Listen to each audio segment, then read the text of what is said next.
Hello friends, welcome to another video tutorial. In this video tutorial, I will show you how to install new fonts on your computer. Before going ahead to the video tutorial, I would request you to please subscribe to my YouTube channel for more useful video tutorial and tips. Let's get back to the video tutorial. Basically, there are two ways we can install fonts on our Windows 10 computer.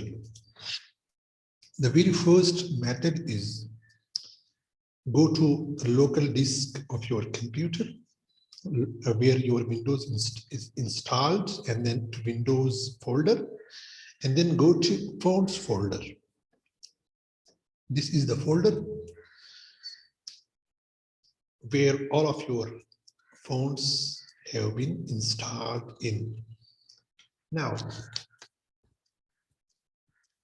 go to the folder where your font file is stored.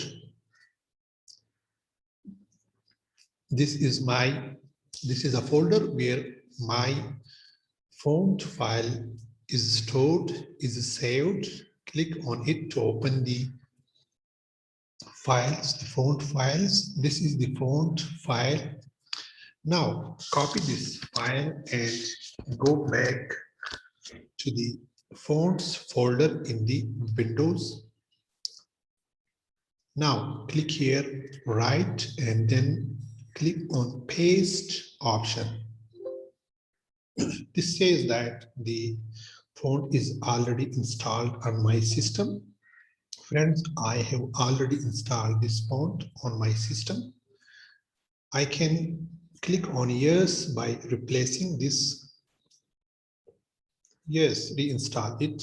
Now the font has been installed again on my system. This is the very first method. The second method is go to the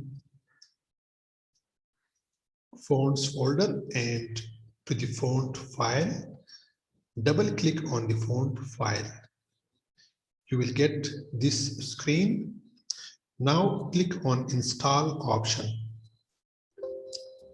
Now again, you see that it says the file, the font has already been installed on my system. I will click on yes to reinstall it, to replace the existing file. Now here I have installed the font again through this second method. I hope, friends, this will help you. If you like this video, then please subscribe to my YouTube channel. Thank you.